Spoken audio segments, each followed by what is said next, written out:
It's time once again for the Real People Multi-Game Solitaire Mega Tournament. We're playing Android upstairs. As part of that, I have a plot card in play, and it's to finish the food report. I was all set to work on it yesterday. However, I got a book in the mail, right here, Optail. Now, what's interesting about that is that it made it so that I did not want to work on the food report yesterday, and so I didn't. What's even more interesting, I think, is it's Optail. Here you see an eye here. There was a point last night I was reading in bed after I didn't work on the food report, and something alarmed me off the bed. Something down there got my attention, and so I moved to go get it, and the corner of the book like slashed my eye. I think it barely grazed it. And I had to stop reading because my eye was watery. I kept trying to read out of my other eye, but it was the kind of reading, like, if I don't know if this happens to you, but you're reading somewhere and there are people talking to you at the same time, or there's just too much distraction, so you find yourself reading the same paragraph over and over again. That was the experience when the book slashed my eye. I think the book actually talks about a similar thing as that. Let's see. Yeah, I think this might be it. I feel creatures of the apartment hop, skip, and wallow in my humanity, but their but their intentions are no concern of mine. I wish for their inflictions. I crave their disease. A lone mite mistakenly lands on my open eye and is caught in the lipid moisture. 8 pointed legs depress the surface of my eye. The pressure is immense and the bristles tickle. My mind screams in an absurd agony, but my mouth remains silent. The pain is not physical and it is hard to comprehend. I feel like the mite's contact with my eye is seeping energy from my very being. So I actually hadn't even gotten to that part yet when the book Optail slashed my eyeball. No way I could have worked on the food report after that, you'll have to admit. So now it's time to go play again. I have to start off with a correction. I messed up some rules. Thankfully, I'm playing the game slowly so I can fix a lot of it before too much damage is done. So I'll go up and do that, report to you the changes, and then we'll proceed with our, I believe, the third day of Android. Okay, so here's my big mistake. I mess up every time I play a game. This time I'm going to fix it because someone drew it to my attention before I feel like it was too late. I'm not going to fix everything, but I'll just explain what I did wrong. So last game, Twigmar played this piece right here, and I'm taking these off because these are all wrong. He played this piece here, which let him draw another piece, okay? Now when he played this piece, he shouldn't have been able to play the other piece right here. They have to stay connected, which I like. I didn't like playing it with the straight 5 in a row without it connecting to anything. It's just, I didn't enjoy that. So I have to place them other places. And yeah, that's actually a pretty good place for him still to put it. So he'll leave that there and place up here. And I'm going to have to go back to the footage and figure out who played these other two to get those worked out. What I'm not going to change is, I also messed up, see these symbols on here? What I was playing that as is that they got to place a piece of evidence. Since a lot of the evidence is secret, I don't know who played what at this point because I don't remember. So I'm not going to replace the evidence. It turns out I can't place the evidence. What I can do is I can move evidence using the specific rules for moving evidence if I get a symbol like that. So I apologize for the mess up. I'm going to go back to the last session's footage and figure out who placed these two pieces, have them replace it with this new information. I guess, actually, I don't have to do that because someone placed the thing here, and I believe that was Cooney's placed the one here, right? So that wouldn't have changed because he wanted a connection there. Now, yeah, but here's the thing. Yeah, he'd probably do it like this so that the next person couldn't score there. If he placed it the other way, like this, the next person could score, right? The 5 in a row. So he's going to change that, and I think whoever it is wouldn't mind guilty hunches being worth 5. So if Queenie's played that piece, that means it's one of these two. I think it was Dick who played this other one.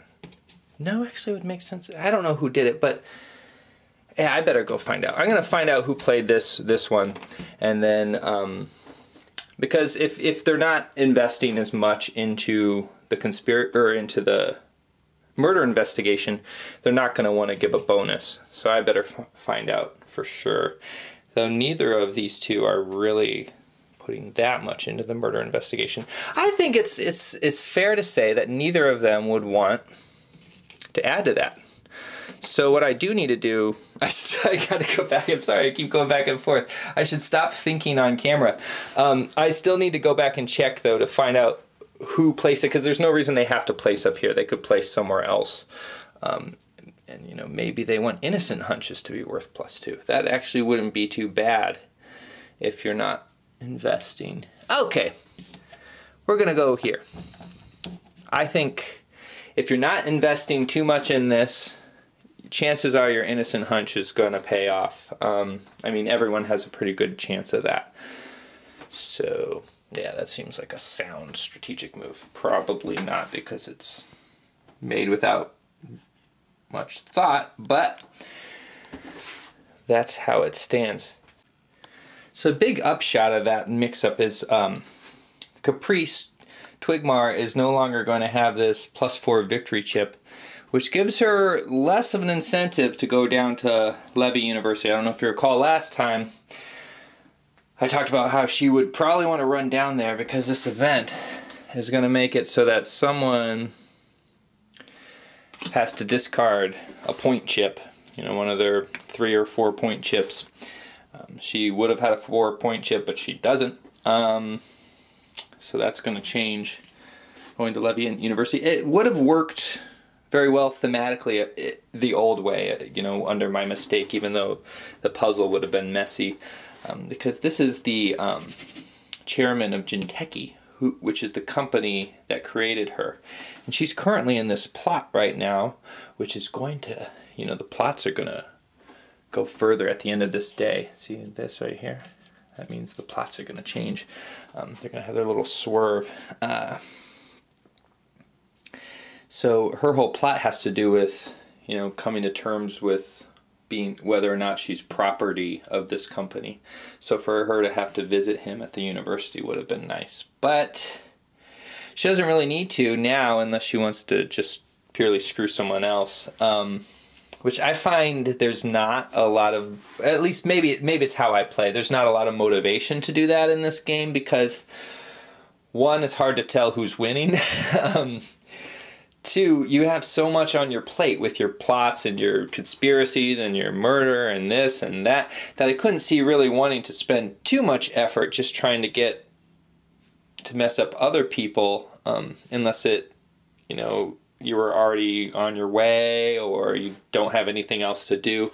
I think Twigmar can come up with something. He's a pretty smart guy. Caprice looked at the hideous creature floating and writhing above her. It had the face of Chairman Hero, but its arms were hypodermic needles and breathing masks like she'd worn while in the vat. "You have no power over me! I don't fear you anymore!" So, Twigmar just decided to have a very short turn. He played this card, chose the light tactics. Now that does 2 things. First thing it does is it makes Caprice really sane, which is kind of a good move to do relatively early in the game, because basically choosing to lose a turn in order to have 1 extra action on every other turn. Not a bad turn to lose. Her plot is pretty well in the bag right now. There's a few things, you know, if she wanted to go into the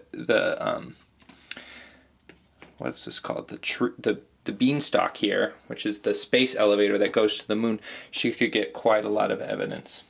But Twigmar decides that having the long-term extra action for Caprice is more valuable at this point.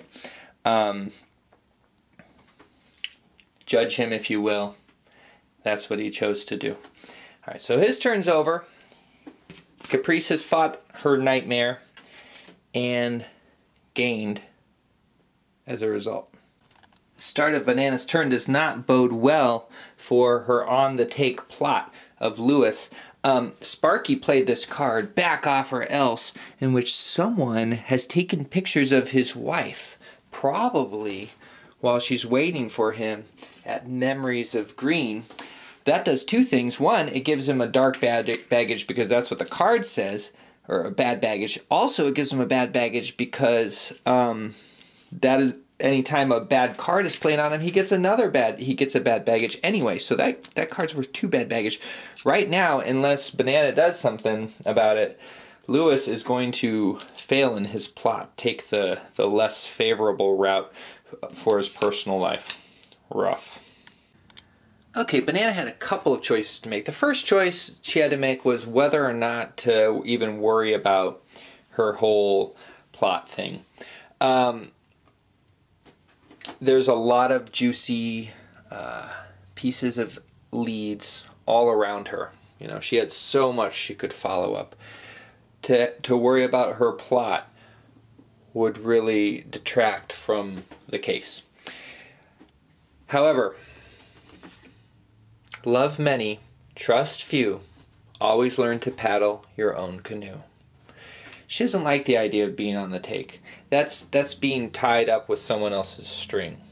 She's also, one of the words that describes Banana is honest, and I think she's the type of person who, when playing a game, would connect pretty directly with her character, would feel like their actions reflect on her, despite the fact that she's pretty much been ditching Sarah at Memories of Green. She's going towards the moon right now. Sarah's still waiting for their date. Sarah's Lewis's wife, for those of you just joining us.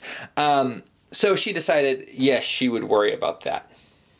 Still, she took a route where she was able to follow up some evidence. So first she plucked up the documentary evidence that was in the route, used that to place a puzzle piece. She's played a lot of evidence on the board, so it's smart for her to make guilty hunches worth more. She's banking on the person she feels is guilty is going to be considered guilty. So, said she went to the Castle Club because she was able to draw a free card there. She needed another card in order to play her only light card, which is what gets her good baggage.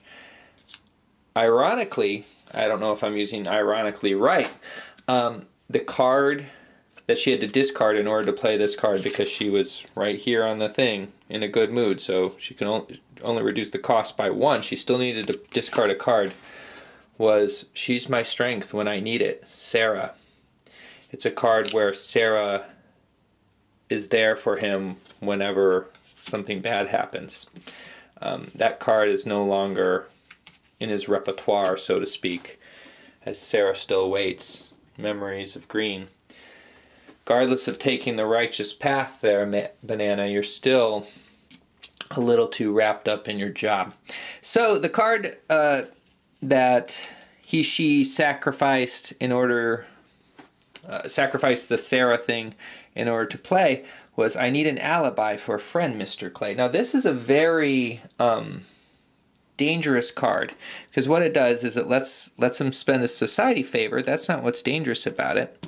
Can do that no problem. Lewis gets a lot of favors, but places an alibi. Now an alibi is a very special and very obvious piece of evidence you can place on someone. It's worth a lot of negative points.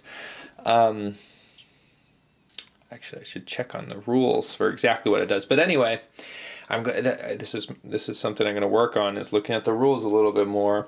I'll talk about that more at the end. But it kind of tips your hand, so to speak. So,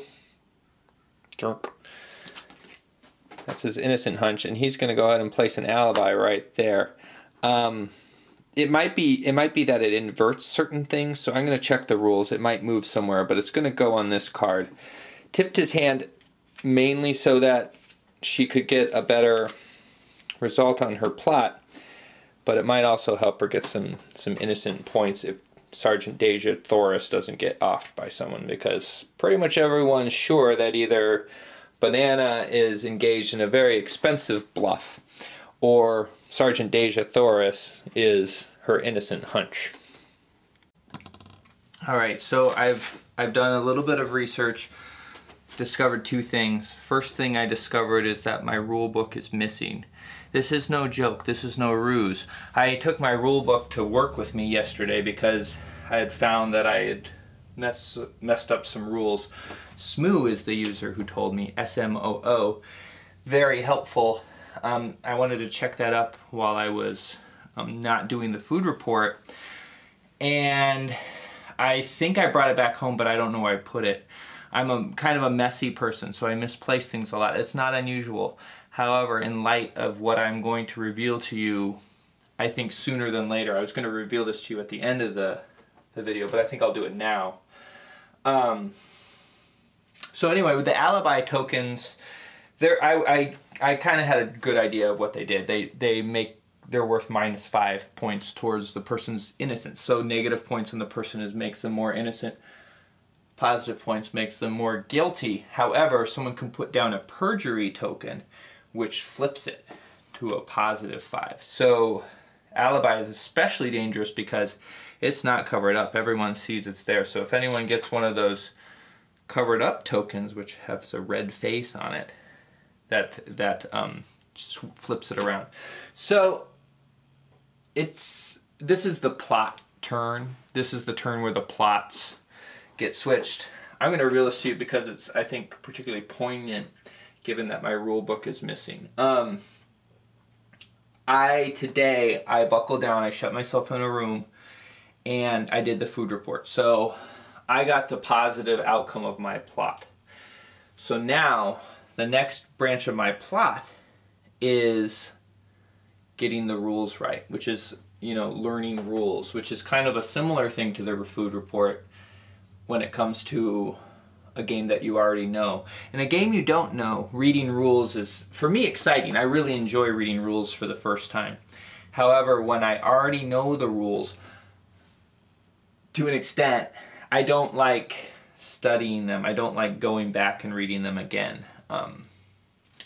And so it's kind of got the drudgery of the food report. And it's also topical because of the fact that I keep getting rules wrong. And I've gotten rules wrong in this game. So my real life is getting entwined with this game. And so anytime I go through a video and I don't get any rules wrong, I get a good baggage until the 7th day, right? Because that's my next plot card. Anytime that someone calls me out on getting a rule wrong during this game of Android for the next 3 days, including this session. No, it'll start next session because this is supposed to happen at the end of this turn. I'll get a bad baggage. But my rule book is missing. Okay, Cooney's turn is pretty straightforward. Drew a couple cards, discarded a bunch of cards in order to play this card that allowed him to install an experimental chip. Now, what this card does is, it's a technical card, it's a tech card, so it's a chip that's installed inside Floyd. And at the start of his turn, which I'm assuming he's going to do next turn, he can discard in order to draw 6 cards of any type. Pretty nice. Also, while he had to go back to the company in order to do that. Also, while he was there, he got another 3 points. So, kind of a bolstering turn. Didn't do any follow-up of leads or anything like that. Just kind of went home and got a microchip. Alright, Sparky just took his turn. Basically what he did was he drew some cards, did some evidence, did some stuff with a conspiracy puzzle, and I guess I'll just talk about that rather than talking about the minutia of how he went about it. Placed a piece there, placed a piece here. Only kind of real interesting thing about it is that he made another link to the innocent hunches. So innocent hunches are now worth +4, which really ups the game here. Innocent hunches are normally worth 5. They're now worth 9, which is approaching what a guilty hunch is worth. And in case you haven't noticed, we're on the favor puzzle deck. The characters have been rather conspiracy happy. The conspiracy's been really flushing out. Dick just had his turn. He kind of did 3 identical things, 3 identical moves. He went to 3 different ritzy locations, which all had evidence or leads. Placed evidence on Mark Henry, I believe, with one of them. And then the other 2 he put down 2 puzzle pieces. And if I did it right, got a 4-point chip, which I believe I did.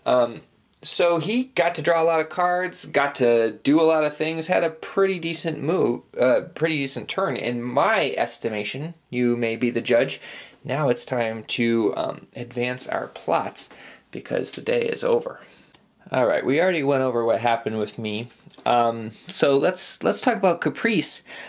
She has decided that she has a right to be human. So she considered human by the law. So she has gotten in touch with this Liberty Society, and they have filed a suit on her behalf. So her kind of bonus for that is her Human First light cards cost 0 to play, which is nice for her. So now she gets 2 good baggage every time she sacrifices a political favor and a time. That's pretty expensive. That's more expensive, I think, than revealing evidence. Bad baggage every time someone else plays a Human First card on her. Oh, maybe those are dark cards. So any Human First cards. I don't know if she has light cards, but I know there are dark cards now. Because Banana decided to go the honest route. Lewis, things went well for him as well. Now anytime a player wants to play a fight card on him, which is what makes him get into a fight, they have to discard a light card, so in addition to whatever else it costs. So that makes it harder for him to get into fights, because he was like, Jim wouldn't have wanted any blood spilled on his account, but maybe I can talk this out with Lee. He's a reasonable man after all. So he's deciding to talk to Lee about it.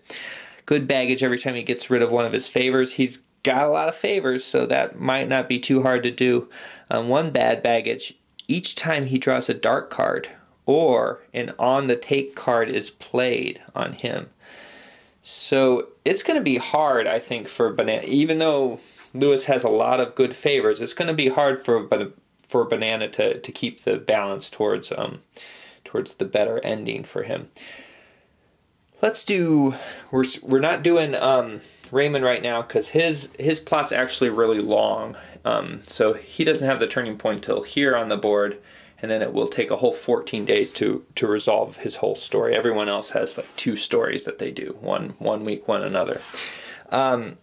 It's kind of like the news that way, and that the news cycle. Anyway, Rachel said to her friend after they had coffee numerous times, I can't take your money. You're going to be okay with this Fisk thing? I shouldn't have told you about the Fisk thing. Rachel put her coffee down. Listen, I appreciate the offer. I really do. But money and friends don't mix. At least let me pay for the coffee. So now, because she paid for the coffee, and this is a good tip for those of you who want to learn to mooch. You buy the small stuff. Then when it comes time to get something big like $2,000, you have that favor that you got from buying the coffee. So if she gets rid of one of her favors, she gets $2,000, which is great because that's worth victory points, and she can also buy cybernetics with it. I haven't drawn any of that yet. She gets good baggage for gaining money, bad baggage for losing money. So not only does she get the $2,000, she gets 2 good baggage for doing that. Not very tough for her. I think Dick's going to have an easy time advancing his plot in a positive way. Who's going to have a harder time is Coonies. Coonies has determined that it's okay to let Father Michael die. He doesn't want to get any trauma, which is what